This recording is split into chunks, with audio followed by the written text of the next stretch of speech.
This episode of the Council of the First Ones was recorded on March 1st, 2020.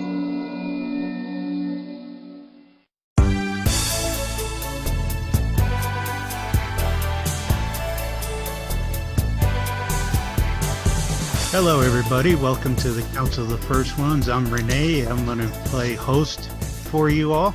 I want to say, before we get started, a big shout out to Kelly. Kelly's doing great. She's doing fine. We're rooting for you. Get well soon, Kelly. We love you. With us is our council members. We have David. Hello. Good to be here. It's great to be here, especially after this week. Oh, yeah. We have Sean. Hey, glad to be back again. Special guest tonight. Okay, you know him from the Nostalgic Nerd Cave. He's a longtime friend of mine. I know he's a MOTU fan. Johnny Ramirez. Johnny, thank you for being with us. Hi, thank you for inviting me. I'm glad to be here. You know, I want to, before we get into it, I want to point out what a longtime MOTU friend I've had with Johnny. We used to, back in the 2000X days, which feels like forever, you know, we used to hang out at his house, and it'd be the El Paso Masters catching up, watching the episodes, and we saw the cliffhanger season 1. Remember, like, oh my God, yes, that was amazing. Because it wasn't airing in the United States, but it was airing in Canada, and one of our friends, Mark Miranda, was able to get the video ahead of time.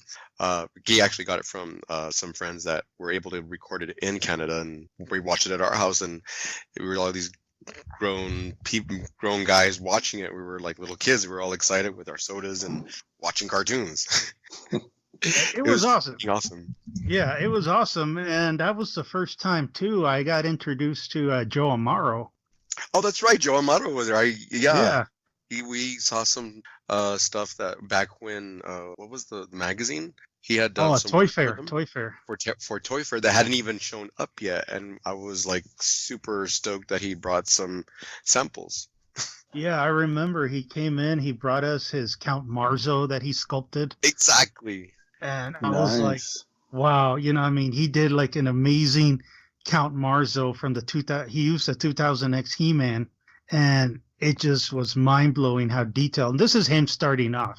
Oh, this yes. Is before, this was way before like we ever saw a Marzo in the classics line.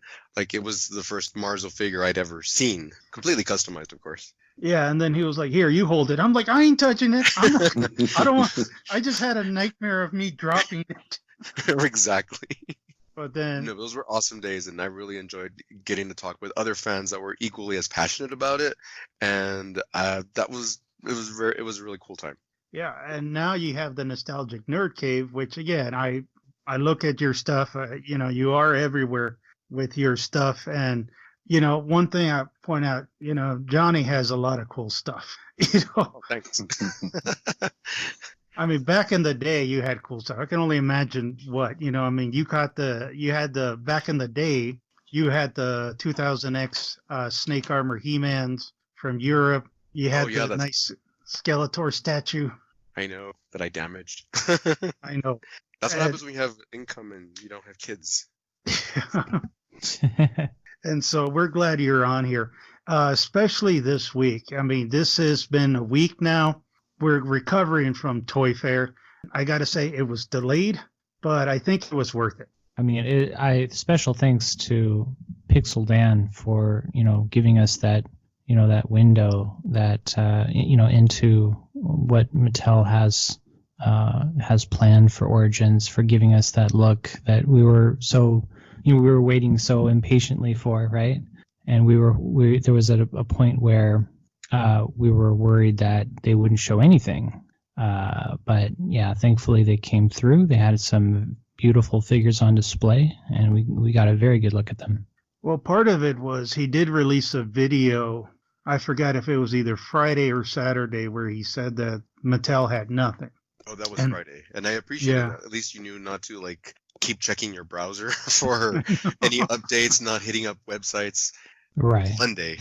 Yeah, and he said that, you know, Mattel had told him that they might have something on Mondays, so, and they did. So that was wonderful. And I think there was kind of a backlash. He did pull down the video a little later, but I did kind of check out the community. I was looking around, and there was people upset. I mean, people were legitimately upset that Mattel didn't have anything, but then they announced that they were going to have a press thing.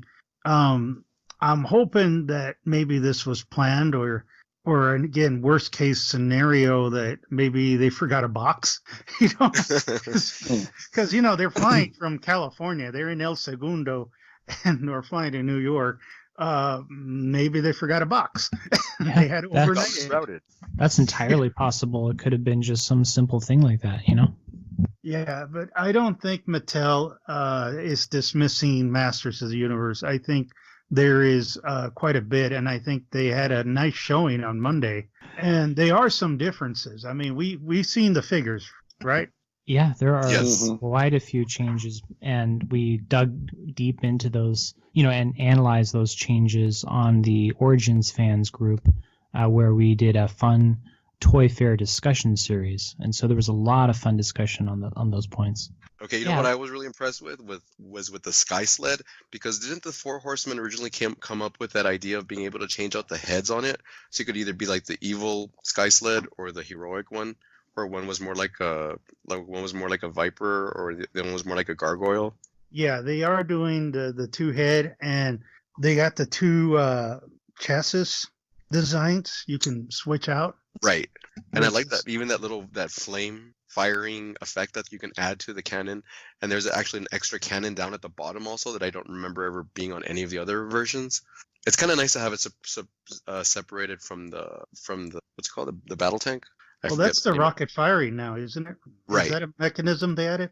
No, I doubt it, just because the blast effect they've added, it's very pointy on the end. So I doubt that they would want to actually make it shoot out for safety reasons. Oh, yeah. Yeah, I was just wondering, because I saw it and I was like, is that a rocket? Is it going to shoot? Because it'd be kind of cool if it did. But yeah, I was thinking the same thing. It is kind of pointy. And from the box, I could see the effect, but it's very tiny. It looks like it just attaches and that's it. It's interesting. You mentioned the cannons on the bottom.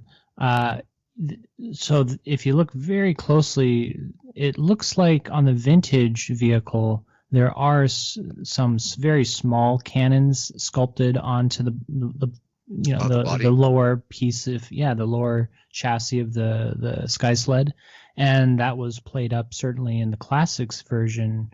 Some very nice cannons there, and then of course in this version they're really souped up. They're much bigger. And you'll see that from the original reveal of the Sky Sled, they've now added silver paint to those cannons. So that's one change.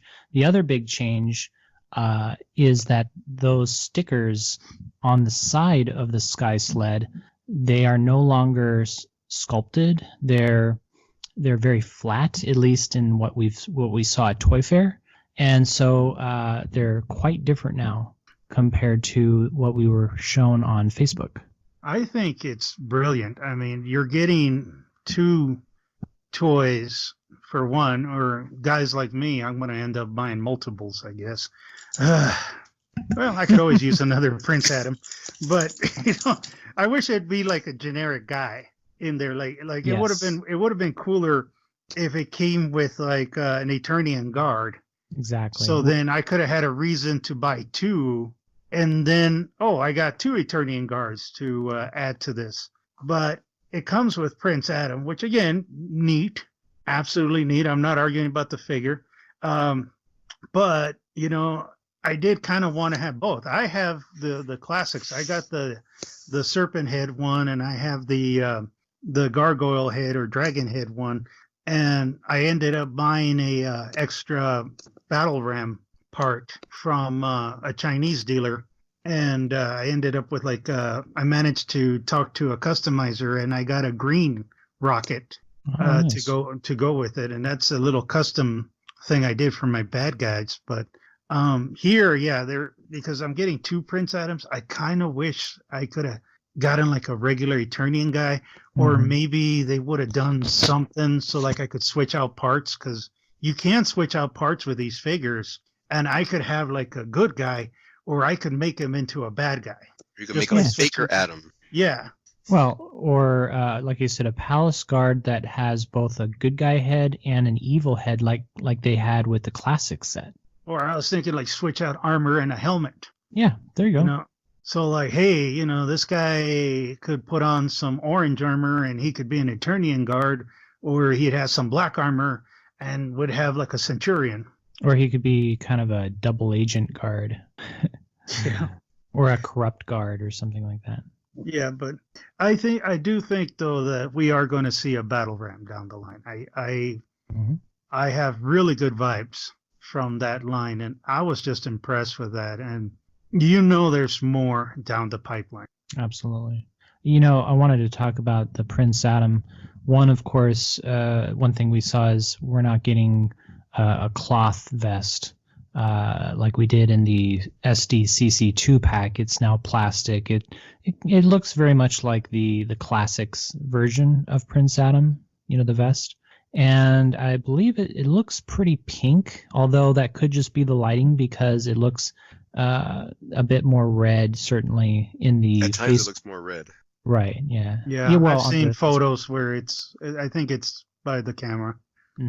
And noticeably, what we were promised or told at PowerCon was that what we would be getting is the half sword design, which is what we're seeing here. Now, on the Prince Adam sword, I'm not seeing the handguard, although I did see the handguard for Skeletor and He-Man. So it's official. We're getting half swords. We're not getting a full sword. Well, you only see one side of the swords in those Toy Fair photos, but you do see, if you look closely, that the handle is a half handle, and so at least the handle is for sure a half, not the full thing. Which I know people were complaining that the handle was too big to begin with, which I agree with. Although instead of just shrinking the size of it, they're going with making them into kind of a half sword. Well, I got the San Diego Comic-Con, and I can tell you, my problem, I think, is not the sword. It was the hand. The hand? The hand is a little misshapen. Oh. You know, and it feels like he can't fully grip anything. I see. Well, the swords at Toy Fair were glued on, by the way. Glued together? Yeah, no, on it is like hot glue or the something. He-Man, and this is normal, so that yeah. You know, because these are just for display purpose. You know, these painted prototypes. The sword on He-Man is glued to the hand. Yeah, you're right. Yeah, I'm sorry, I misheard you. The one I have, like I said, I got the San Diego Comic-Con one. I opened him up. I wanted to see him. I do like a little bit of what they were going with, but his hand is a little misshapen. And it's a little small-ish, like he doesn't fully grip. But I was comparing it to the Masters of the WWE one, and they did fix the hands on the WWE one. Oh, good. And they did admit, you know, because I was kind of at PowerCon, I was talking to some of the guys, some of the toy designers, and I was telling them that I wasn't crazy about the hand. He couldn't hold the sword right. You know, I have to put a clear rubber band for him to hold the hand. I have to get different ways of him to hold items, and they were like, interesting. And now at the Toy Fair, they did admit that they made some tweaks. Good. To the toys. They did say, like, they were saying that the He-Man that they were going to release was going to have the slip on his belt, on his boot. But for toy reasons, they were not going to put the dagger in there. I see. But now you saw the toy, it is covered. You know, he's got a solid boot.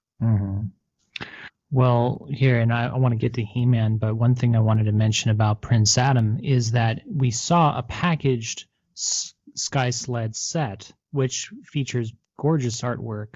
The Prince Adam that's in that box, I've seen several close-up photos, and the head looks to be different than the one that's on display, which I thought was very interesting. And so there's this speculation online of what it might represent. Maybe it's the, you know, like the He-Man head, maybe the vintage head with different hair, something like that.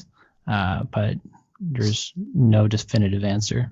I do think they're tweaking them. I think that the one on display was an earlier prototype, and obviously the ones in the package are the later ones. I mean, they've had a long time to get this toy line ready. Actually, I think they've kind of, I don't want to say too long because I'm impatient. Yes, but we knew about this toy line now going on 2 years already. Mm-hmm. And so, yeah, I think they've really taken their time with it, which is good. But on the other hand, we're having this issue where we don't know what we're looking at anymore. Are we looking at earlier prototypes? Are we looking at the manufactured ones? I think the ones in the package are the manufactured ones. Well, that's a really good point, because let's switch over to Man-E-Faces. And, we've seen reveals on Facebook from the official Masters of the Universe page of characters like Scareglow and Man-E-Faces. And Man-E-Faces has a very vintage look. The mask on his human face is red. The tubes on his chest are red. But then the version at Toy Fair has a purple mask on his human head and purple tubing on his chest, which makes me wonder, which one. I mean, it's clearly the one on Facebook looks like a factory version rather than a painted prototype. So I think you're right that it could likely be that what we saw at Toy Fair, the toys that were out of the packaging, those were just earlier prototypes, which begs the question: why are they showing us older versions of the toys? Certainly, that's confusing, especially when there's nobody there to do kind of like a walkthrough video with Pixel Dan to explain to us what we're looking at. It just anybody else freak out when Pixel Dan turned their heads? Oh yeah. Yes, I was afraid it was gonna pop the knob off, or a head was gonna fly out. Yeah, that Man-E-Faces was absolutely beautiful. I'll be honest. He's one of my favorite toys. He's one of my favorite characters. And I did go through Toy Arc, and Toy Arc did some beautiful photos. He's painted. I can see paint marks. The one on display has paint marks. So you're right. Maybe the one in the video that nice people at Masters of the Universe is showing might be a little bit more down the line. But what I really like is that they're very going back to the old colors, and right. Toy Arc was pretty careful with their they have professional cameramen, and they like to be very specific on their, they're careful with flash. And I'm looking at the Man-E-Faces, and I can tell that the one on display was hand painted. Right. Yeah, definitely hand painted. Boy, did you notice the monster head on that figure? It looks flat. Yeah. Yeah, it's the only one that seems to lack some sort of shading to give it the detail. There's no depth to it, yeah. Yeah, it looks very almost unfinished. Yeah. Yeah. So, but then like you said, the one on Facebook, they had that cool video. Mm-hmm. He looked a little more up in the line. So right. I'm confident he's going to be great. I have faith. He is absolutely going to be a beautiful figure. I love him. He's yeah. Well, and it's interesting. It's like the chicken or the egg. So you've got the nicer looking reveal on Facebook of Man-E-Faces, but he didn't have his gun. But the supposedly earlier version at Toy Fair, which again is being shown to us after this other reveal, he has a gun. So did they already have a gun and they just didn't, a factory gun, and they decided not to show it off? Or is it that they have a factory version and they're making additional changes that are going to then translate into a factory version? That's a question, because I think at this point they're what they display is just what they have on hand. They're not pulling out the new ones. Right. So I'm pretty sure that there is a gun. Obviously, there's going to be a gun. Well, speaking of accessories, I'd like to talk a bit about He-Man. And like I said, he has the sword that's glued to his hand. And you notice at Toy Fair, where is his battle axe? And I mean, it can absolutely be a simple thing as, oh, we forgot to, display him with the axe, or, but of course that begs the question, just because it's not there, are they having to cut it out because of the $15 price point, which I personally wouldn't agree with, because I don't think that's the case, because all the artwork and whatnot, it has him with the axe. So I don't think there's much to worry about there. Well, again, the one they had on display is the prototype. I'm looking at him. Mm-hmm. He does have the half sword, and it's glued onto his hand, which part of me is like, no, don't. Right. But I don't think he's hand painted. I don't think he is, but he's very flat painted. That could be the video, the lighting. If you're looking at the photo that I think you're looking at, the photo you're looking at, does it have a little Prince Adam head right next to it? I'm looking at an up close photo of him. Mm-hmm. And so, you're right. It could be the photo. I think, though, he's probably the one that got further. I mean, obviously he's done. Right. But I think he will come with an axe, because we saw the packaging at PowerCon. Mm-hmm. And in the packaging, it said shield, sword, axe, half a sword. Right. It's just, I got to be honest, it's that half sword with the handle I don't like. I Yeah. never liked the half sword. I always loved the saw half that. sword. I wish they would have Yeah. stuck with that story portion Yeah. of it. But that also kind of what differentiates the fans. That some of them love the mini comic story aspect of it with the two halves, Mm-hmm. and even the Four Horsemen wanted to try to do that with the 2000 line. So there are fans of both, but I really like the idea of the dual sword and having that be the key to opening Grayskull. Although that whole point kind of becomes like a redundant story if you think about it, because then every story is always about, I got one half, you got the other half, let me get the half, and Right. I'm right there with you on it. Like that's my sorry, that's like my happy spot in the mythology. And to me, it's like, it doesn't have to be a constant story. It could just be, here, we started off with this, where it's like a race to the finish between the two halves, trying, the Skeletor and He-Man's factions going to get it. But I don't think it's something you can lean on as this is the whole story every time, because then that's like, really, again, we have to do this. It's tedious, yeah. But I'm glad to see it back. But there is that part of me that's also like, I didn't like it when I was a kid, where my figure had a half a sword all the time either. You know, I kind of liked, because like all the illustrations would always have, it's a whole sword, but somehow magically they get put together to do, the entrance. So, well, again, that's where I come from. I mean, the kid in me hates that half sword because it never fit right.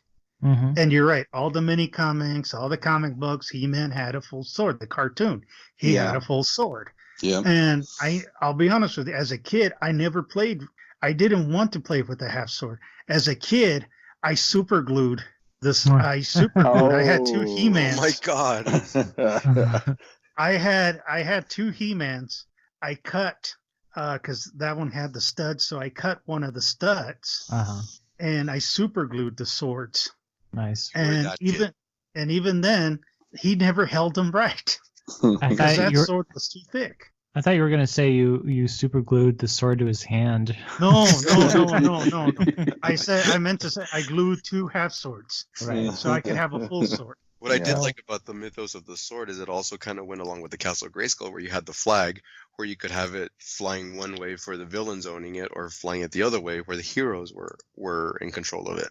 Agreed. It was never really belonging to one side or the other. It was always, who can ever get here is the one that has the power of the universe. Yeah, I dig that flag. And that was, for me, that was a huge part of why I love this line. It was, you can make it your own. You could do however you want to do with it. And like, I know how many people love Filmation out there, but that's kind of like made me just go like, no, I like it the other way, because as a kid, that was what Mattel was saying. The kids were saying when they were playing with these toys, I have the power, I can do this. And it's like, that's what I loved about the line, is there was no story.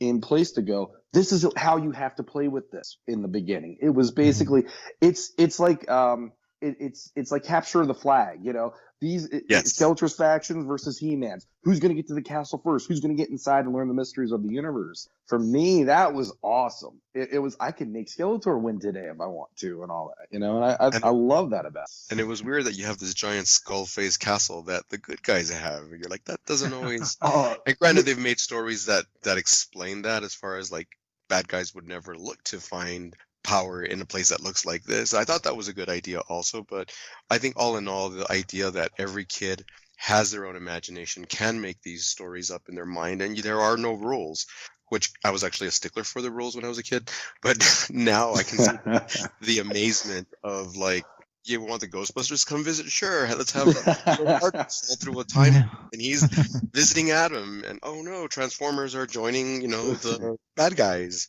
You can do whatever you want. Scareglow's gonna be pissed. If Peter Venkman shows up, Scareglow's gonna be like, "What the crap is this?"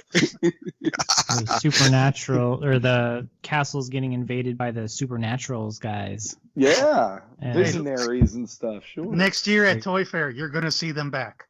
Oh, that'd be amazing.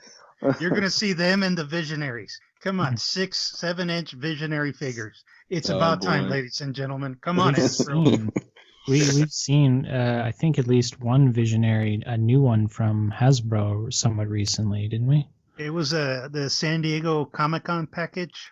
Right. And it was like a G.I. Joe figure that they've resculpted. But come on, it's screaming. It's screaming. Wow. And Sectars, they're back. Yeah, they're back. Everything's new again. You know, everything old is new again. Yeah. Well, before we jump to that subject, I wanted to check with you guys, since we're on He-Man. Here's my pet peeve about the origin. And I complained to the toy guys. I don't know if it's irritating to you guys. I imagine it's probably not, because I'm kind of OCD. I don't like the toy acts they have. I want the original updated toy acts. Right. I don't want that basic one that they're going to put in there that came with the San Diego Comic-Con. It irritated me. I told them at PowerCon, I want the toy acts. Well, I want a whole new set of vintage accurate weapons. I mean, he's got the mini comic shield, the nipple shield, and the mini comic sword, which is now a half vintage sword, which I'm guessing that it's only the handle that's going to be a half sword, and the rest of it's going to be a full sword, which wouldn't make any sense. But yeah, let's get a whole new set, or at least like a vintage accurate variant somewhere close down the road. When I look at the sword, I feel like if you did put both halves together, the fact that He-Man's and Skeletor's swords are the only ones that have that little protective guard over it would be a reason to put it on the left hand, which his hand is open, in which all you would do is just slide the hand and not have to worry about the grip. You know what I mean? Right. Just a thought. I think it's worthwhile, but I hate the handle. I hate they put a handle on it. I know they're doing it for the old toy, the vintage value, but this is the one thing one of the many things that the classics did right. You know, I mean, in the classics figure, we got a half sword, we got a full sword, and Skeletor got the same. And let the fans choose. Yeah, I think because of the $15 price point, they're cutting it down to the bone. You know, I think that the best we can hope for is like a weapon pack or variant to get both swords. Which is a great excuse to sell more. Yeah, I mean, $15 is, for the figure itself is pretty reasonable. It is compared to all the other ones we've paid. We've shelled out, including subscriptions. Yeah.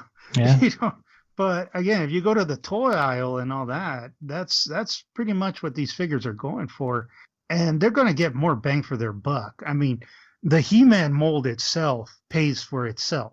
I mean, he's the basic buck for almost 80% of all their figures, and they mold a sword, which they do. It's there, they got it. It's going to come out in different colors. I mean, They have a roadmap. I will bet you, if this line is successful, we are going to see. Obviously, there's a battle armor He-Man in the pipeline.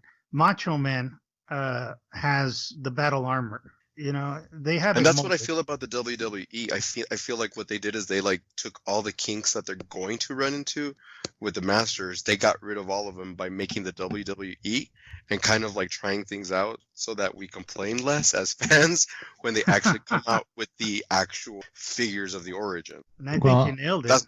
And it's interesting because we haven't seen any of the female figures yet in the WWE line.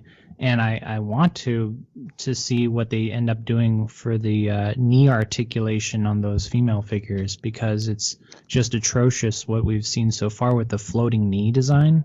Mm-hmm.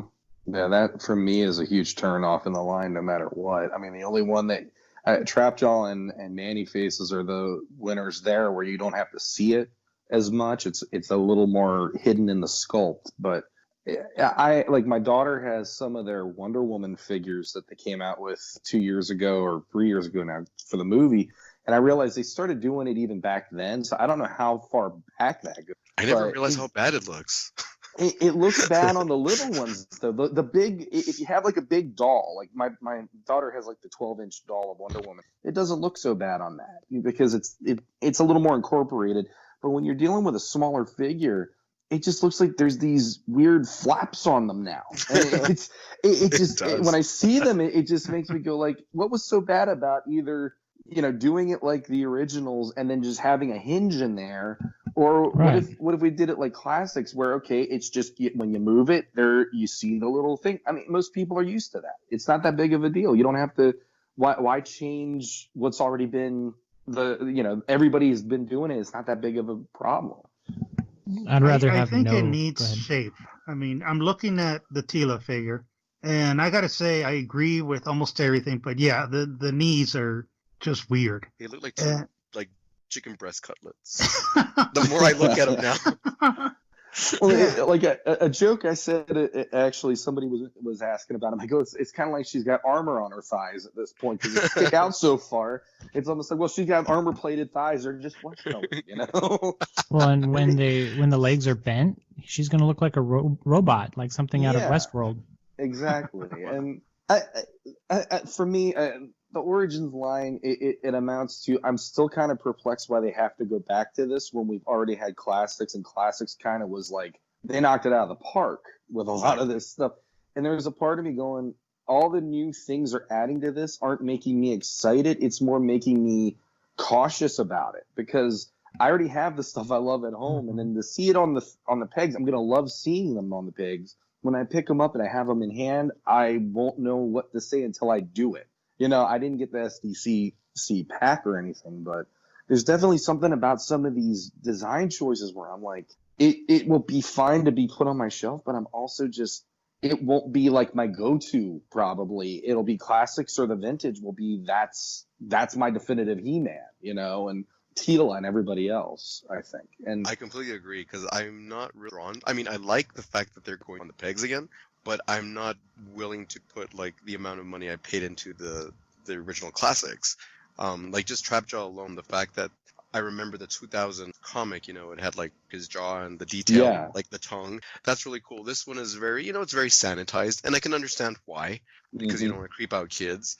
But I felt that line was the adults. This I could totally see to get younger generations interested in it, which would tie completely wonderfully to the Netflix, the new shows. You know, to me, I know a lot of people complain about Masters and and even the new She-Ra cartoon, and I feel everyone's got, you know, a right to their opinion. But I feel like the one thing that's going to save Masters and Princess of Power and all of these wonderful lines that we have is that we need to have kids now. They need to fall in love with. And if we can give them something to fall in love with, then I'm more than happy to have these be the ones that the kids fall in love with. And then when we get old, they can carry it forward. And He-Man and Skeletor can continue fighting many more years. I do not disagree with you at all on that, because I'm here as a 41-year-old who has 2 kids. Last night, I managed to get the golden book, I Am She-Ra, for my daughter. Nice. And that was, both of my kids were like, we have to read this at bedtime. So I got bedtime with them last night.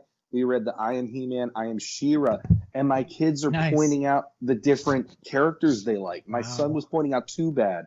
My daughter's pointing out all the different Princess of Power characters that she sees in the page and equating them to what she's watching on the Netflix show.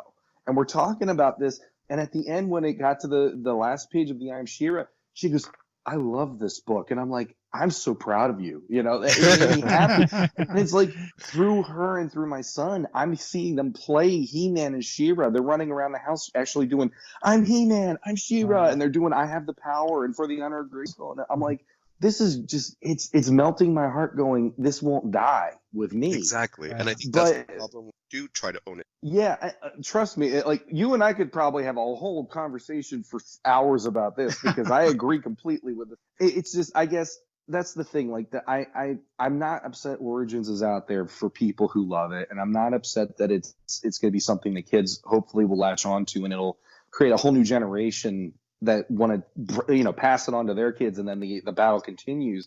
But there is going to be that part of me where I'm going to be down in my basement going, that classic He-Man that I have standing there, that's the one that it's going to always be. This is why I love these guys, and it's like such a weird thing. It's like, I want to love it, but these things are making me go, I love what I already have, and it's driving me. Well, and, and I want to tag on to that and say that, yes, I understand that they want these toys to appeal to children, but keep in mind that we were children in the 80s, and the toys, the vintage designs that we saw and we got at Christmas, we loved them. Yeah. Well, that's what this is, isn't it? I mean, they even put retro power, on the packaging. Right. Yeah. And this is what they want you to do. They want the adult collector to walk into Walmart, and just for the record, it's Walmart for the first year, and then they are going to go mass retail everywhere. We're going to see them. Now, fans like me and you guys, you're going to see them, and you're going to be like, oh, okay, I'm going to buy them. But for the uninitiated, they're going to walk by, and they're going to see it, and they're going to be like, oh, I remember this. Yeah. And they're going to pick them up because they look like they're toys, but they're updated. They got modern articulation, and they do play nice. I got, I praise the San Diego Comic-Con one because it's a solid figure. The joints are solid. I haven't pulled them apart, but it costs too much. But but I have pulled the WWE figures apart, and they do. So you could customize them, and that's why I'm looking at them, and they're solid. They look great. And the Tila, I'm not I don't like Denise, but I'm still going to buy her. And hopefully maybe they could fix her between now and then. Yeah. Or maybe fix her again down the road, and do another Tila. And I figured that's what they're doing. They're kind of seeing, okay, we're tapping into this retro market, which is there. I mean, it's back. I mean, 1984, it's back. Yeah. And people are tapping into this, and they're going to buy this with the updated ones. But I think Mattel is like doing, okay, we have this, and if it sells, we're going to sell this toy line. We're going to make this much money. We're going to do a lot of better things. And maybe down the road, yes, there will be a Battle Armor He-Man. There will be, all the old ones, but maybe they'll throw in some new ones. Like, again, they'll throw in a Point Dread Tila or a Battlegrounds Tila. Yeah, well, it's there. Well, one thing, Renee, that you mentioned was, we're going to get different colors of He-Man's torso, things like that. And so what my concern would be is, okay, so maybe they don't get Tila right the first time, but don't worry, they're going to give us a different Tila. And I'm thinking, okay, but if I want to buy the new Tila so that I can get the head off of there to put on the first Tila to make sure that the regular Tila looks good, it may not work because the skin tones might be a little different. I think we saw some of that with the classics line, for example. And I noticed super tan in some of them and not as much in the others. Right. Yeah. Like Thunder Punch He-Man. Oh my God. You mean haven't seen the Sun He-Man? Exactly. Well, one thing I want to point out that right here is that the Prince Adam we saw on display at Toy Fair, his head is different in that his eyes have white paint framing the black pupils, and so and the eyebrows are different than He-Man's as well. So there are differences even between He-Man and Prince Adam. The one in the box, you mean? For the one on display on the Sky Sled, you'll see that he has white on his eyes. And I know with the SDCC 2-pack, the Prince Adam figure, his skin tone was different than the He-Man figure. I wonder if that's going to be the case with what we get in the final version for the regular Origins figures.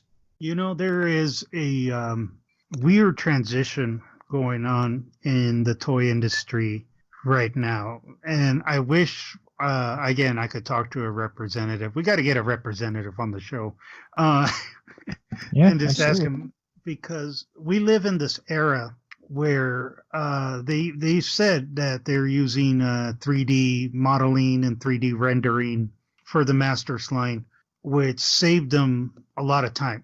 And I see it. When I look at the figures up close, I can tell that they were 3D rendered because they're really symmetrical. You look at a classics He-Man, the figure was sculpted by hand.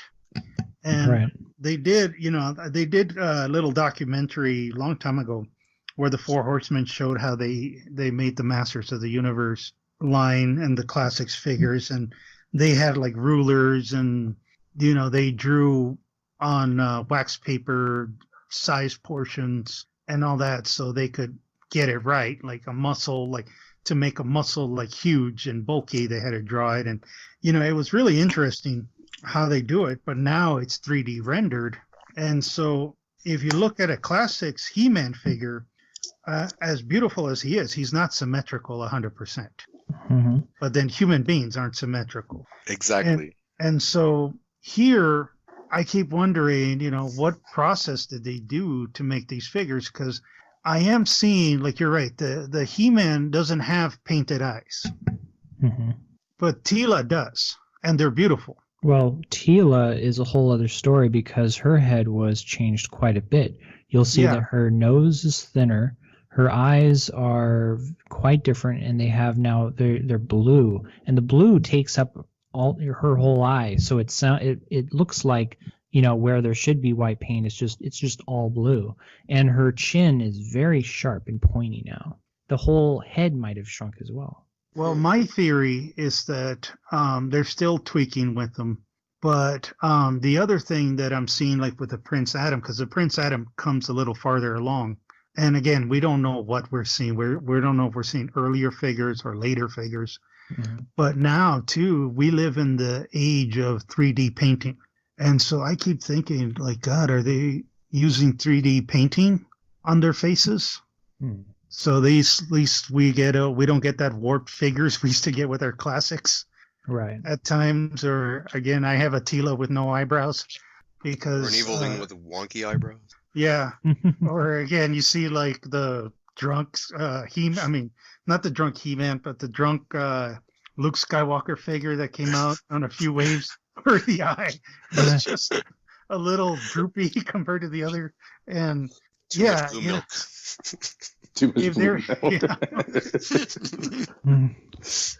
Well, if you drink sour milk, it's like drinking alcohol. If you can stomach it, it's gonna happen. May the force be with you.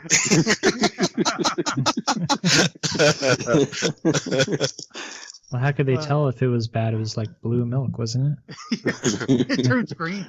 It turns bad. There's little floaty things on top.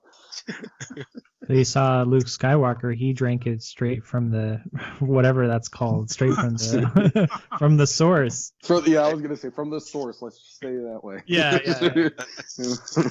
Yeah, let's keep that scene. Thank you, Ryan Johnson. But yeah, let's not have Ryan Johnson direct the Masters version.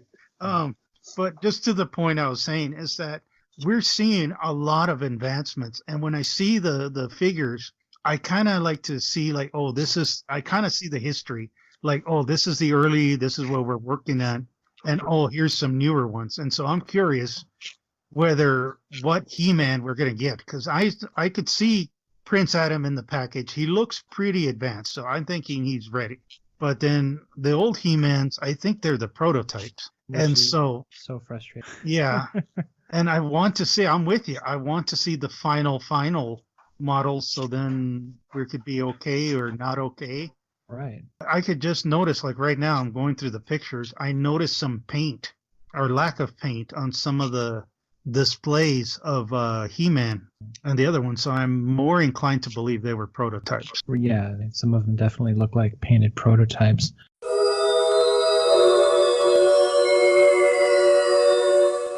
So I think somebody brought up Trapjaw. I want to point out that his eyes at Toy Fair, they look much larger and more round. So I think they honestly, to me, they look better than what we saw previously with Trapjaw. His eyes look quite a bit larger at Toy Fair, at least to me, compared with the video that we got of Trapjaw kind of swinging into the scene on Facebook. His lower jaw it doesn't seem nearly as spiky as as pointy as it should be compared to the vintage figure. He's got some nice green on his arm, which we saw just a tiny bit of green on the vintage figure, so they really played that up. I really like that. I like the fact that his arm, his mechanical arm, is articulated, because in the cartoon, he would do all sorts of crazy movements, and I always wanted to do it, and I would push the plastic, and it wasn't really good. And I like that on the classics, but that's something I do like about this, where they are incorporating some ideas that did come from the classics and moving it into the origins. So nice. And his boots are like flared at the bottom, but I kind of like it. Yeah. I think what we're seeing is a later prototype. I mean, at PowerCon, we saw the 3D model. They displayed, that was the big reveal. Here's Trapjaw. Right. But then we saw it up close. I could see the 3D modeling lines, and I asked him, and he said, "Oh, that was finished printed yesterday." And he painted it yesterday. The paint was still wet on him. And the one I'm looking at, or the one they had at the Toy Fair, he looks like a prototype, but he still needs work. I do feel he's not finished. Right. And so I am glad he's articulated. I cannot imagine them not giving him at least a bendable arm. I mean, it is 2020, and that's on the packaging, new for 20. And it's a beautiful figure. I am so looking forward to him. But he does need some work. I do feel like he's not finished. Right. Well, please give us some vintage accurate eyes, because the ones that we saw, the black dead eyes in the video, I just am not a fan of. I don't know what to think of him, but looking at it, I kept thinking that it didn't look right. Then I realized it had the white dot in the center, and at first I kept thinking it was only the light source reflecting off the black that was giving him the white. So I'm glad that they actually did put a pupil, a white one. But it is a different Trapjaw. I've not seen a Trapjaw with, like you said, the black dead eyes. Yeah. Which is a cool idea if you want to go that way, but it's just something different than what we've had in the past. I could live with the, dead eyes. I imagine him having dead eyes. I do like the crazy bloodshot eyes, or the red eyes, but if you talk about faces, he's Trapjaw. He works. I mean, I'll gladly take him. The one that I'm having issues with, and here's the sad one. I don't like Skeletor's head. Thank you. The minute I saw that one and the open mouth, I'm like, why did they do that? I don't like it. I do not like the open mouth. I've seen so many versions of them, and every single one has his mouth closed. Why do they need to do that for this one in particular? That just drives me nuts. I think it's because of calling him the robot chicken Skeletor, because he kind of say that. Yeah, exactly. The thing about that then is I'm gonna have to see him and just go, yeah, and I don't want to have that. Like that's, right. we just talked about how my meat and potatoes of Masters is the dual power sword thing. That's not even associated to him. And here I am looking at it going, man, I was like, oh, curse you. Seriously. I just don't like figures with strong facial expressions. Because then it's like, yeah, they're stuck permanently. Skeletor's stuck with a meh. Exactly. Look on it. You know, I mean, this is like some of the wrestling figures with their mouths open and all that, and it's supposed to be like they're action screaming, but it's frozen in place. They look like they're stroking. You know, even I'm still him and Evelyn are the two where I'm just like, why did they have to have her having that snarl on her face or whatever you want to call it? There's like a grimace on her face or whatever. It's like, I know they're evil. Why do you need to have this being like, no, they're evil. I know this, you know, like you don't need to show me that way on it, you know. I feel like they changed even snarl on photos that I'm watching on Toy Arc because I felt like she actually looked worse before. Here, at least I can kind of deal with her. I think they are. I think they are responding to feedback of the excessive expressions. But I also, as a kid, I feel like that's kind of what I liked about Masters is that you were bad guys and you knew who were the good guys because they looked a certain way. Skeletor with his mouth open, you know, he's like, you know, it's kind of creepy. When I was a kid, I was afraid of skulls. So you see his skull and he's got his mouth open. Yeah, okay, that's the bad guy.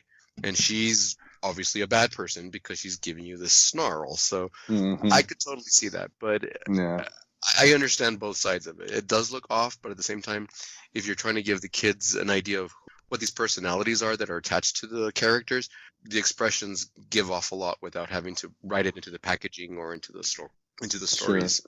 You know, if you look closely at Evelyn at Toy Fair and compare her to the previous, you know, the original reveal for Origins for Evelyn, I really feel that they're the same expression. It's the same sculpt.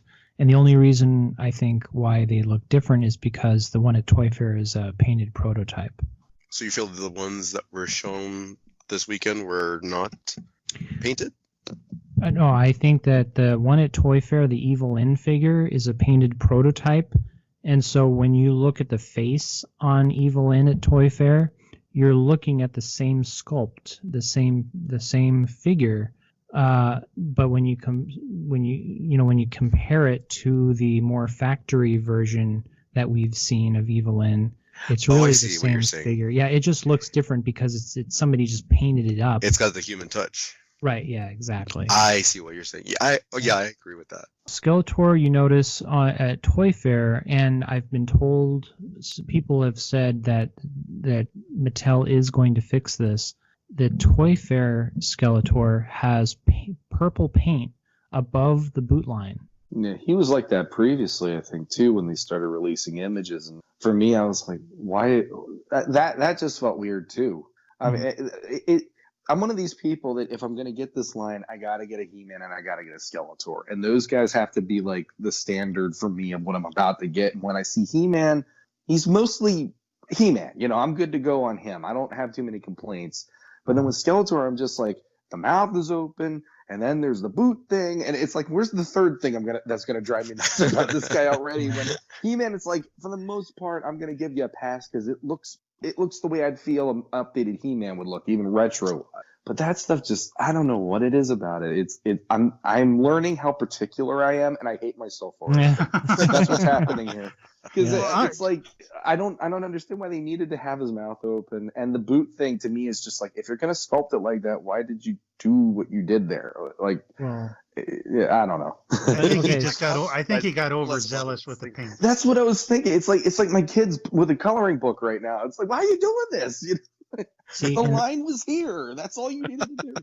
But that goes back to my concern that, let's say they come out, and I'm sure they will. They'll come out with Battle Armor Skeletor, and we'll say, oh great, they close the mouth. It's a proper head. But then when we go to move the head over to our regular Skeletor, we'll notice that the hood is a slightly different purple and doesn't quite match the armor and accessories and everything else that he has. Well, hold on. Let me solve your problem. And I could solve it by going back to 1983. Okay. First wave came out, and they were in. Then the second wave, and kids were like, "Hey, I missed out on the originals. Where can I get them?" Mm-hmm. Gift packs. Oh, sure. Yeah. That's their way of fixing this. Okay, there's going to be a 2-pack of He-Man with Skeletor, and they're fixed, with the new heads. Or they'll do it like they did with classics, where it'll be an homage to the originals, and the next group they have has the original on it. Now it's Starburst, and it fixed up the shoulders, and it fixed up the red eyes, and the open hand with Skeletor. Who knows?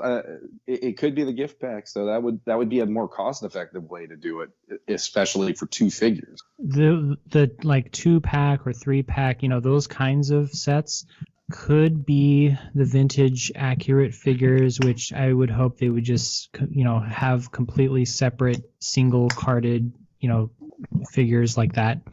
Or it could be that in those kinds of sets we would see like Disco Skeletor, right? Or Merman with the mini comic blue colors, right? They could go that route.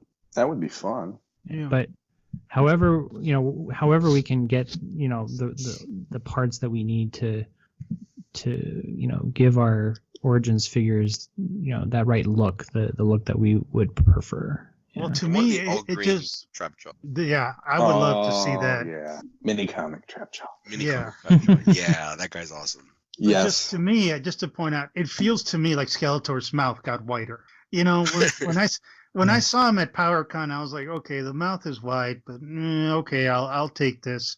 But just when I saw him now, and I'm looking at it just seems like he got whiter. Like I want to go, who's hungry? well, that or it's a oh crap look on his face when he's about to punch him. It's one of those two, and I don't know. That's kind of why for me, like I am in complete agreement. Don't put an actual expression on their face if you're only gonna put them in one thing. Like as a collector, you're gonna put them in one pose that's gonna be for that face. If not, you got a standard. Just do standard face, But that's just me. And like I said, I'm learning a lot about myself that I know. So I'm just going to sit over here and mind my own business. Last thing I wanted to mention on Skeletor is just that the black lines on his mouth, depending on which photos you look at, they're either fairly thin or they could be very thick. And so I hope that they will err on the side of caution there and give them, kind of play down the lines there.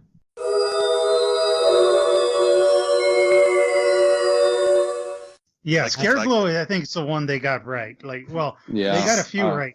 I thought his cape was fabric, but then I think Kelly's actually told me that it was plastic. But I love the fact that they gave it they gave it plenty of texture. Yeah. Which is, I mean, if you see the picture up close, yes, you can see it's plastic, but I like the fact that it does kind of call to mind the original that was fabric. And the original does have a texture, which, wow, yeah. I mean, that's when I saw it up close. I was like, first I thought, okay, it's going to be cloth. And then I'm like, no, they textured the cape. Yeah. And the original one, I don't have an original Scareglow, but I did have the original. I did see it in packaging. And the original does have like a crisscross kind of fabric. And I'm like, wow, they paid homage to that. And of course, we saw the prototype here. The real one's going to have glow-in-the-dark material. Yeah. Which I'm like, they got this one right. See, he has a neutral expression. His mouth's shut. Well, based on a poll that I did on the Origins fans group, Scareglow is by far the most popular, the figure in Origins that people are most excited about. So it's not surprising at all that they would release him early. Yeah.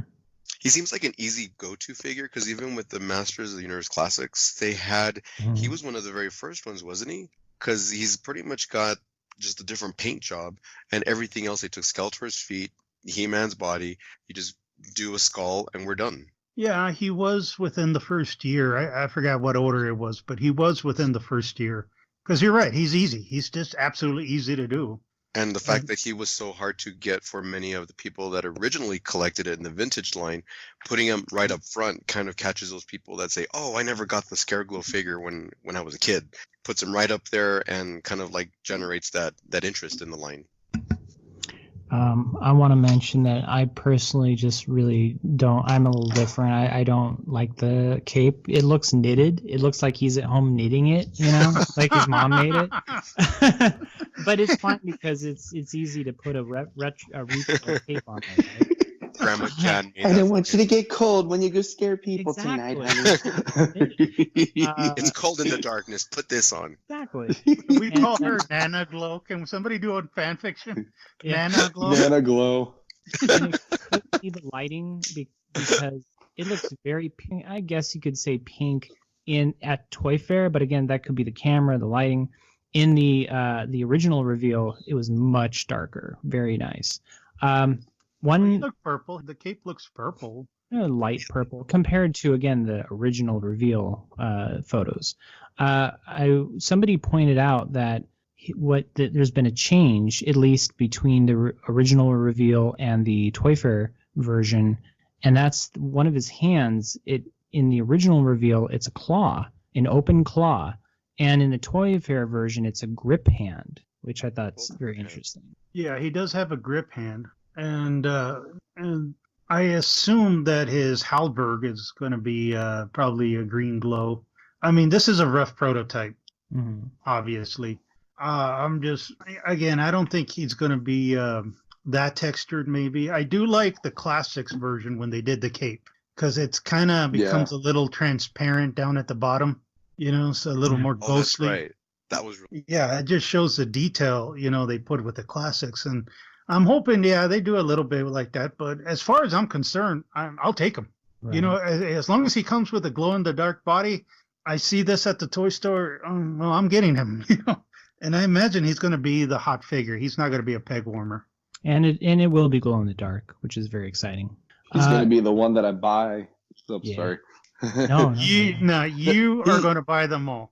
No. This is what I was going to say. He's the one I'm going to buy and go back in time and punch 8-year-old me for looking at that toy at KB Toys and not buying them in 1987.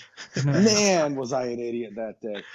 I'm going to buy that one and go, look what you get. It's like I'll actually buy one off the... like, that's it. I finally did it. Yeah, let's talk about Man-at-Arms briefly because his eyebrows. I think I figured out where Trapjaw's eyebrows went. On his mustache or on his eyebrows? That's the question. Yeah, he stole them and he added them to his mustache eyebrows that he now sports in Toy Fair. Well, they gave him a mustache. That's because I've always seen him as a mustache because that's the nation and. They finally gave it to her at the. I'm a little heartbroken. A little bit.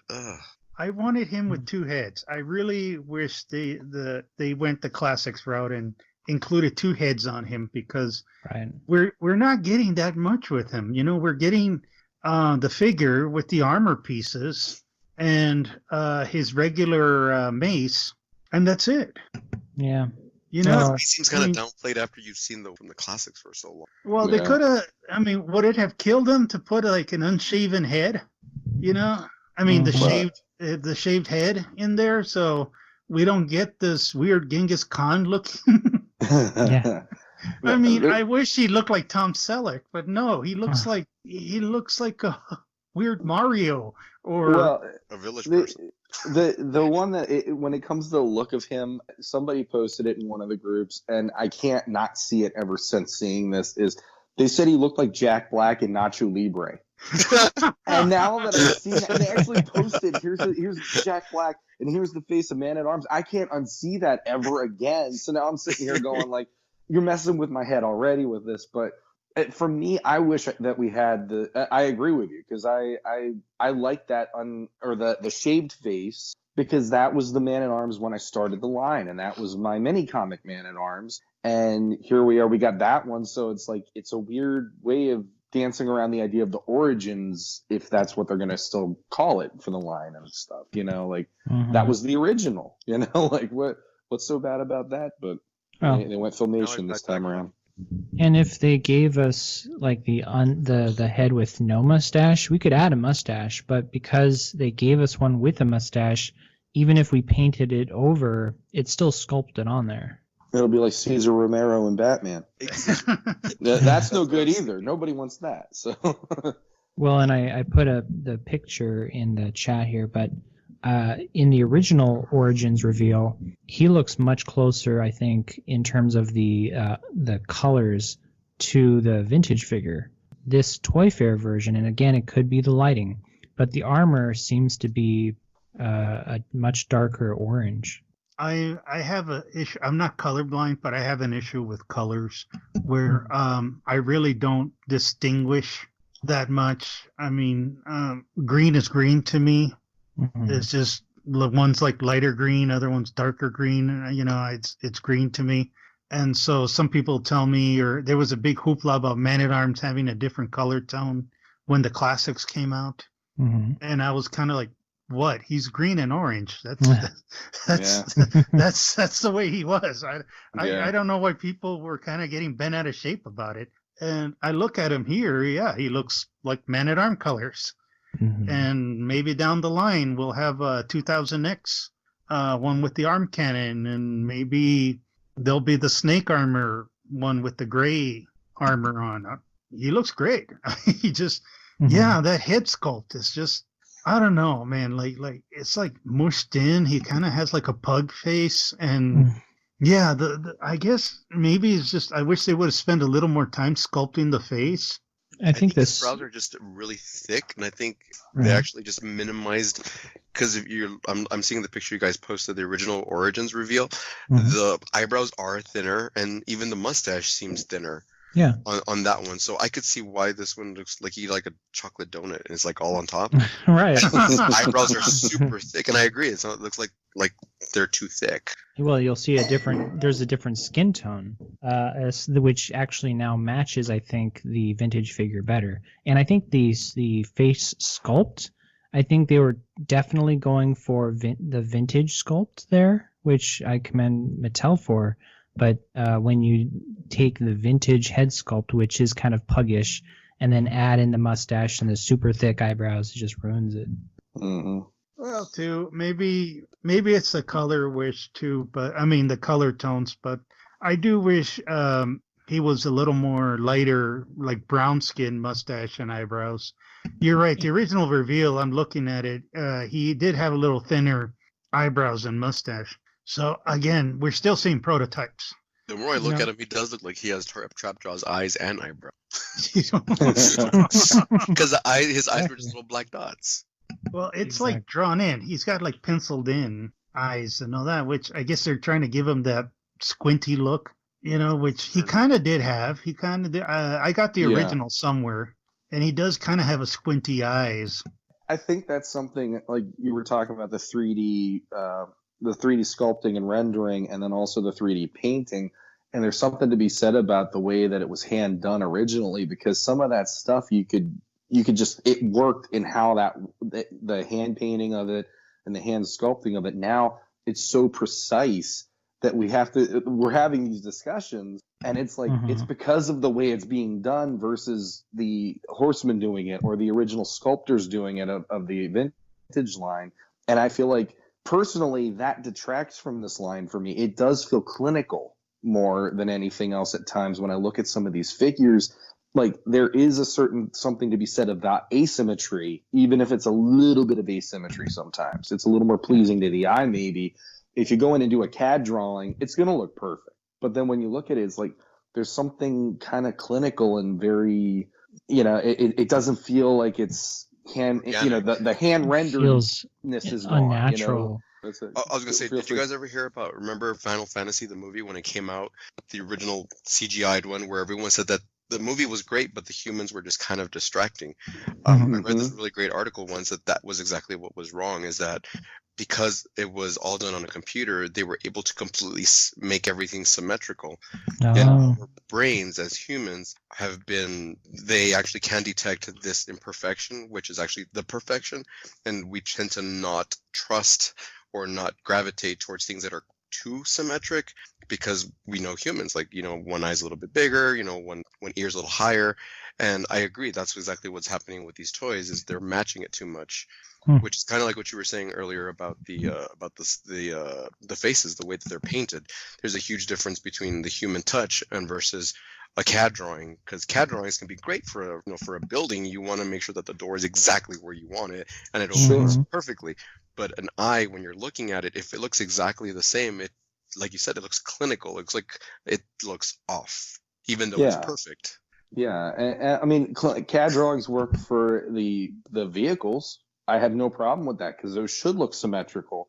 Yes. But like if I look at the vintage toys or I look at the classics, there is something off about those because of the way they're done, and that's kind of why I'm like, it works. It might be exactly what you're saying there in that case. Like my eyes see the imperfection, and it looks perfect then to me. Yeah. Because it's off just that little bit, you know. That's an excellent point. It's just like switching to another character. Beastman looks like he's smiling. Oh yeah. Yeah. He's like, look at my pearly whites. He's got a creepy smile. He's using those crest strips. Oh man, it's like that's why Skeletor's mouth is open. Like, why did you do that? Those were meant for me. Because when I saw him, I posted it when David did the post. I couldn't help it. I go, it's like he's there going, hello my baby, hello my darling, hello my ragtime gal. That's basically how it felt. The pose with his arms up. I'm like, you're not helping me here, Mattel. Come on, like, don't just spoon feed this stuff to me. It's too easy. Don't do this to me. He's very, like, out of all the villains, I'd say he's probably the one that landed the least with me with the way that they're doing him, honestly. He's so close though. I mean, but he's close, but he's too far away at the same time. It's like that. It's like he's just almost there, but because that's what they showed us, it's like that didn't work, you know. So it's almost like they needed another pass. That's the one. Beastman needed his mouth open. Yes. He needed to you know. And I agree. And I kept trying to think, well, maybe he needs like somebody did like a painted line in the mouth. Oh, here, I did a Photoshop. Here, I've got it right here. I'll share it with you in just a second. Yeah. But notice that his eyes, around the eyes, they don't look like tears anymore. Thank goodness. Now they look like spikes, but then they made it like a really light color, like a gray. And so it's very hard to notice. There you go. And that's showing you like how easy it would be for them to make the head look like the vintage figure. And you'll notice that with the Toy Fair version, there's this spike of orange that comes up on both sides around his lips, and so that is an improvement. That matches the vintage head. That's something at least. But you're absolutely right. He needs to have an open mouth, and the eyes on the vintage head had not. I don't think they're eyebrows, but they're the top of the eyes had a black line, whereas they don't have that line on this figure. Yeah. There's just these really important little nuances that the head's missing, like the wrinkles on on his forehead, for example. Mm-hmm. The fact that he doesn't have that, to me, it reminded me of like a simian of some sort. It looked like it was actually like part of like his skin that just happens to loop right under his eye. This one looks like mascara running. Right. And it doesn't make the eyes pop, whereas the other ones look like it was kind of like an animalistic marking on his face. Mm-hmm. And it doesn't flow quite as well. It doesn't look great. And this is an example of where an open mouth actually does give more character to the figure. Mm-hmm. Yeah. Well, he's Beastman. He's the one who's supposed to look like exactly. Like or at least he's a mouth breather, because he's not. Oh yeah, exactly. I always equate Skeletor to he should be this stoic presence of evil, and everyone around him is the reason you're freaked out by him more than not usually. And like Beastman, that makes sense completely. Trapjaw, you can open that mouth, you can close it, that's fine, but. It's like Skeletor standing there among his minions and just having his mouth open. It's like, what? I can't not go back to that and still have can't help it. But no, I agree. He looks better with the mouth open on Beastman though. Look at his arm guards, and look at what they did. They chopped off the tips. The spikes are. Yeah, well, I assume for safety reasons. Here we go with safety reasons. Even looking at, the vintage figure, I don't think there are any reports of children poking their eyes out using, from those very small bumps on the vintage figure. It's just a shame that they would deface the design like that and just chop off the tops like that. Mm-hmm. There's give and take. That's the only thing I can say. I think maybe the question came up from the safety people, and they just decided, okay, just to stub it a little bit. But it's still Beastman. Just to point out, I see him. Yeah, it's Beastman. It's not the most perfect rendering. And it's kiddified. That's the best thing I can say. Like Orko, he's kiddified. Mm-hmm. But Orko, I think they knocked him out of the park. He looks completely Filmation. Yeah. Which I thought was odd, because I read somewhere, is that true? That they're not going with the Filmation characters in this line? Is that correct? Right. Well, it's supposed to represent the vintage line, is what they said. Yeah, and the vintage toy was not the best toy. This looks more like the toy that if you could, you would take him back in time and he would fit in with the old ones, I think, because he looks so much like the cartoon. Yeah. Whereas the original vintage Orko kind of just he looked like he was probably created that way for safety reasons, because it just didn't look as aesthetics. It wasn't quite as well. And this one just looks like the car that came off the cartoon, and I love that. Well, remember, the vintage toy Orko was really for the play feature, where you put that zip in him and then, whoa, he goes crazy. Look at him spinning around and all that. He's in a panic. And so I think more of it that they made him for the action feature, as I think it was Cornboy or one of the Four Horsemen said they're victims of their action feature. And right. So that's why, the vintage one looked like that. Mm-hmm. I'm really with this line a stickler of it's like I love the toys, I'll buy them, but I would love them to be much closer to the vintage figures. This is the only one where I'm looking at the vintage figure thinking, yeah, it's time for an upgrade. Oh yeah. Yeah, he looks great. I'm not exactly thrilled with the orange hat, but I know in some iterations he has the orange hat. That's me being a little picky. Well, and he's got the cartoon eyes. Actually, and it's interesting because somebody else was talking about this. The vintage toy had an orange hat. They were slightly off colored, and that's it's one of those things that you just get used to it. But when it's this different, it does look, I don't know, I just feel like, I don't know how else to word it, but I feel like this looks like there's a very huge difference. Like it could have been a little bit more red in the orange to make it less, I don't know, to make it pop out less. I think maybe, I don't know, maybe some people can't tell the different, I don't know, they can't tell the difference between those two colors very well. Also, there's the fact that if you look at animation cells from the Filmation cartoon, he does have an orange hat and a red robe, but then when you look at people, I think that people's TVs made it look like he was all red. Well, yeah, in some iterations, I guess you're right. It's orange, but I'm looking at Orko pictures here, and some it's reddish, like lighter. Again, here's me with the colors. He looks like he has like a pink shirt in some with like a orange reddish hat. In other ones, he looks like he has a red shirt with an orange hat. And so I'm used to, I guess, the pinkish shirt with the reddish orange hat. I guess that's the look I was used to. But I'm looking at it, and yes, there are some pictures that he looks just like that toy. And so I guess I can't argue. I mean, it is. And I'm looking at the toy, which I do have it in storage. You're right. It is orangey, but I guess it's just a little brighter orangey. Yeah, it's definitely, on this toy, it's definitely a lighter orange, which I would prefer him to have the same color orange as the vintage figure. I think it wasn't until I actually saw the cells that I realized how prominent the difference was, and my eyes didn't perceive it. Mm-hmm.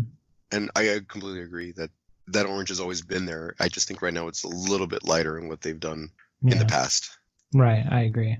And you were saying, how he's tied the vintage is kind of a slave to the action feature, and it's so nice that we're getting not just a flight stand with this figure, but a really nice one. I mean, I think they really knocked it out of they really did a great job with this one. Well, as I posted up somewhere else, it looks like he's laying spawn eggs. Yeah. Is it like is it hinged at the bottom? Because it almost looks like a ball on the Toy Fair 2020 label at the bottom. I don't know if it comes straight up. I'm just wondering if it's kind of like the flight stance where you can kind of give it like an angle. Yeah, it's hinged at the bottom. Oh, that is awesome. Yeah. I had noticed that. Yeah, I mean, I don't know. I kind of like how Classics did it. You know, I wish the whole thing was transparent, but I could see. I'm not hating this. I don't want to say I hate this. But I do wish like we had our options, because, you know, Orko just hovers, you know, there's nothing underneath him. And here, if I display him next to the Masters, or I'm having some kind of action scene, he's always going to have this bubble thing underneath him. Yeah, well, even 2000X did that though. Right. Yeah. But, so I don't know. I didn't mind with 2000X. I'll say that much. Well, it was like a magic trick or something with the 2000X, wasn't it? Yeah, like it was a. He had that thing with the ball. Yeah. Yeah. For the accessory too. Projectile. Yeah. The projectile. Yeah. But in you're right. In the vintage figure, it was a magic trick with the coins. Yep. Yeah, which I never knew how to do anyway. Well, hopefully we will get a different flight stand option if they put him in like a 2-pack, like you said. Well, or maybe at least I could put him in the Classics one. I got a few spare Orkos. You have a lot to be of spares. Yeah, you have to be careful with that, because I remember I think I have like 3 of them now. Those nameless ones, the Gorpos, and the flight stand easily breaks on those. So. Oh yeah. Yeah. I found that out on mine. Yeah. Just wanted to say that it would be cool if he came with a wand, which I would hope would be designed like the Filmation wand and not the wand we got in Classics and 2000X. Did I imagine that he was coming with 2 different wands? I thought there were 2 different sculpted ones. Where did I see that? I don't think he's been shown with any wands yet. I hope he comes with something. I mean, if he comes just with the stand, because he is going to be smaller. He's going to be smaller, so I hope they do put something in him. But I know they're going to say like, "Oh, we can't." He's a one-time only figure, a unique sculpt. So, right. But again, you know, I mean, there's this Uncle Mortok and Driel and what's the other one? Oh yeah, Yuckers. Yuckers. And Gorpo. Yeah, Gorpo. Yeah. And join us as we continue the discussion of Masters of the Universe in Part 2. This has been a Nerds on the Couch production. What's going on, my friends? This is Pixel Dan coming to you live from the Mattel showroom at New York Toy Fair. And here they are, my friends, the Masters of the Universe Origins figures. They're actually here. What? I know that they were wrongly reported by Daniel Pickett at AFI that they wouldn't be. Total jokes. Okay, Masters of the Universe Origins is here, and we're going to get a closer look at them right now. So let me get some good close-up shots for you guys here.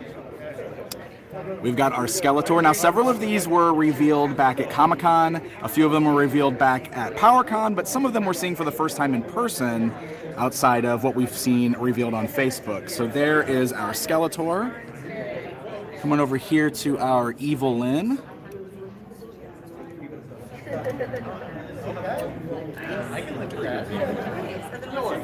Thanks for the help in that. Oh, sure, absolutely. Here's our Trap Jaw. Now, this is one of the ones that was most recently just revealed online on Facebook, so we'll get a good close-up shot there. You can see the jaw is going to open and close. He's got the interchangeable arms. You can see the hook and the claw hanging off his belt, just like on the vintage figure.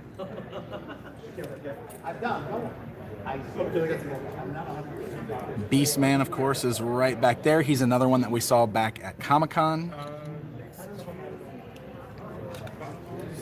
And then we've got Scareglow in the very back here. He's another one that was recently revealed online, so this is our first time seeing him here. He's got the green halberd. He does have a cloth. Nope, that is not a cloth cape. That is a plastic cape this time around. It's got like a cloth texture to it.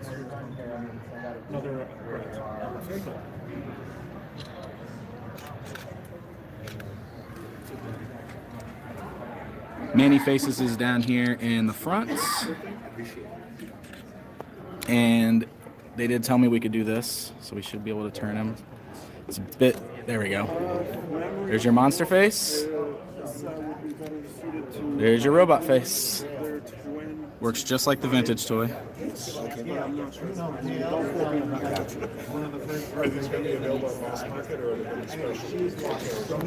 Tila, wearing her snake armor, snake staff, shield.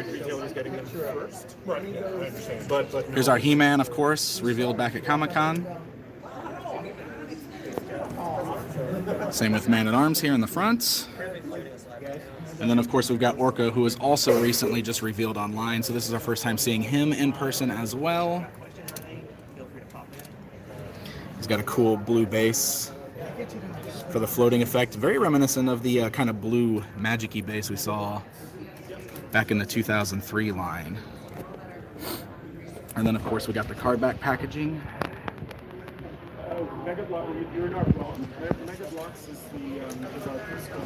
So then that brings us down to our vehicle SKUs down here. And we saw Battle Cat revealed at PowerCon. And so here's a great look at the packaging for Battle Cat there. Oh, no. Good look at the cat here. I just didn't want to get in your shot. Not a problem. And the really exciting one next to that is Prince Adam with the Sky Sled. You can see the beautiful artwork on the packaging here, which is awesome.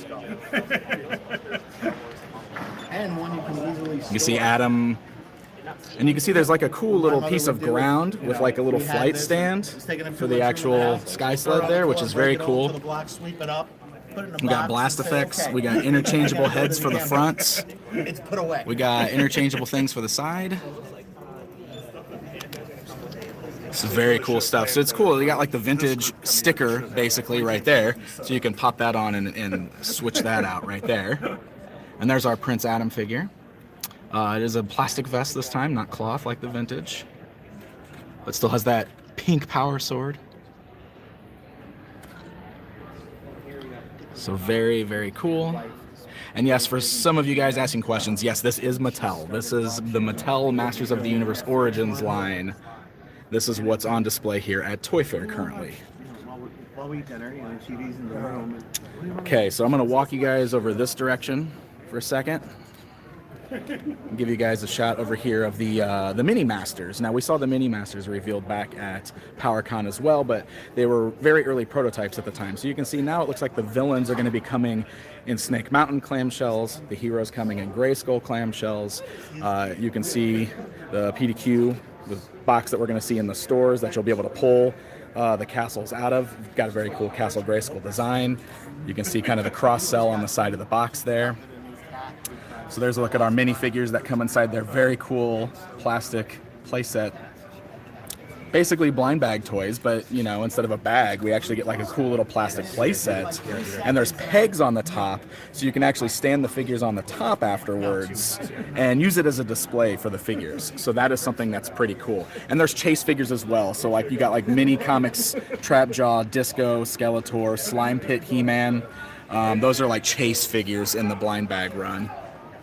And, you know, we got Man-at-Arms, we've got Buzz-Off, we've got He-Man, Faker, Ram Man. I think the 2000X Snake Man-at-Arms is also a chase figure. I think they said that back at PowerCon. But, yeah, those are looking really great there.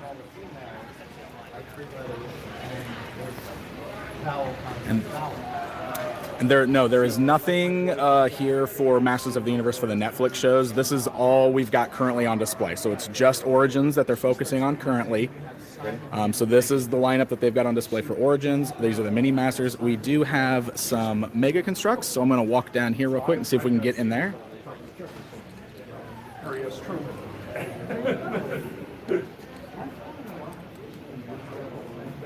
What's going on, man? Hey, Dan. So I'm giving you guys kind of a glimpse right now of the display that's over there for the Mega Constructs, and we'll work our way through the line here so I can get a close look at it. But I can tell you right now that the one thing in there that's new that we haven't seen before is the Battle Ram. The Battle Ram wasn't at Comic-Con, it was just the Sky Sled. Originally they were going to do a Sky Sled 3-pack with 3 repaints. And now we're getting the full Battle Ram with 2 unique figures in Triclops and Mechanics, so that's pretty cool. They said that the Roton and the Talon Fighter Point Dread set are both coming out this year in the fall. The Battle Ram comes out spring of 2021. And they're also going to keep putting out the Castle Grayskull, because they said it's been a big seller, so they're keeping Castle Grayskull on the shelves. They said they've discussed Snake Mountain, but they don't have plans for Snake Mountain yet, because they want to keep Castle Grayskull out for a while. So pretty cool stuff here. There's your Talon Fighter with Point Dread. Of course, it's Mega Construct, so it should be able to attach to the top of Castle Grayskull, no problem. It comes with a weapons rack with the blue weapons pack weapons, or it's definitely an homage to the weapons pack. All of those weren't blue in the original line, but that's still a pretty neat little homage. And you get the white mini comic Sorceress and Zodak as well. Here is a close look at that Battle Ram Mega Constructs with our Triclops and our Mechaneck. The neck looks like it is just a removable piece, which is an awesome way to do that. Of course, on a Mega Constructs figure, we can just pop that off and put his head on the normal ball joint. And then, of course, there's the Battle Cat and Panther, which we already knew about. We saw those back at Comic-Con. The Roton we saw back at Comic-Con, but still, it's awesome to see. It's one of my personal favorite vehicles, and Merman looks fantastic in there. And then there's the castle, of course, which is out right now. So that's pretty much it, guys. That is a quick look. I just wanted to give you guys a good rundown of all of the Masters of the Universe products that are currently on display at New York Toy Fair. I'll get another video up later that's got some better shots with my nicer camera so that you guys can really get a good look at what's going on here. So stay tuned, guys. More stuff is coming from New York Toy Fair.